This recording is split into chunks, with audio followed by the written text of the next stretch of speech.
شروع اللہ ہی کے نام سے جو بڑا مہربان نہایت رحم کرنے والا ہے۔ قد بڑھانے کا آزمودہ روحانی عمل۔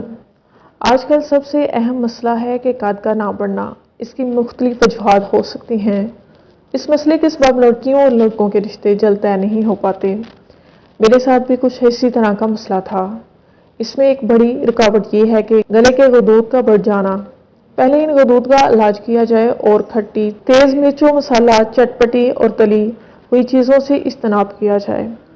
آج سے کچھ سال پہلے 2004 میں نے میٹرک کا امتحان دیا۔ سب لڑکوں کا قد مجھ سے بڑا تھا اور وہ مجھ پر آوازیں کستے تھے۔ میں نے دوسرے ہومیوپیتھی علاج کروائے۔ اس سے کچھ فرق تو پڑا مگر اتنا جلد اور تیز اثر نہیں پڑا جتنا کہ میں نے کلام پاک کے اس وظیفے سے حاصل کیا۔ میٹرک کے امتحان کے بعد فراغت تھی۔ ایک دن اخبار کے میگزین میں سے قد بڑھانے کا عمل نسخہ پایا۔ میں نے یقین کام اور توکل علی اللہ کر کے شروع کر دیا۔ قائرین، یقین کریں کہ میرا قد تقریباً 5-6 انچ کے قریب 6 ماہ کے اندر بڑھ گیا اور بھی مزید دنوں تک جاری رکھا اور اب تک جاری ہے۔ اب میرا قد تقریباً 5 فٹ اور 6 انچ کے قریب پہنچ چکا ہے۔ اس عمل کی مدت پابندی کے ساتھ 6 ماہ ہے۔ یقین کامل شرط ہے۔ نماز اور روزے کی پابندی لازمی ہے۔ گناہوں اور جھوٹ سے بچنا اور سچ بولنا شامل ہے۔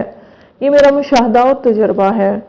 اجزاء: آدھا گلاس پانی۔ پہلے درود ابراہیمی 1 بار پڑھیں، اس کے بعد پھر سورۃ یوسف کی پہلی آیت 3 مرتبہ لکھی ہوئی ترتیب سے پڑھیں۔ لام را تلک آیات الکتاب المبین الرحیم الرحیم الرحیم یا اللہ یا مرید۔ اس کے بعد 1 بار درود ابراہیم پڑھیں۔ گلاس پر پھونک مار کر تصوراتی طور پر اپنے قد کو بڑھتا ہوا خیال کر کے پانی بیٹھ کر 3 سانسوں میں پی لیں۔ یہ عمل 1 مرتبہ صبح اور 1 مرتبہ شام کریں۔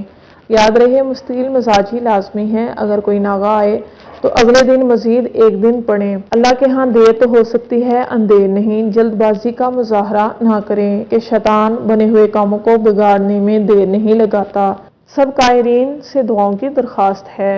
بحوالہ قد بڑھانے کے راز، صفحہ نمبر 4 تا 5، تالیف حضرت حکیم طارق محمود، مجذوبی، چغتائی۔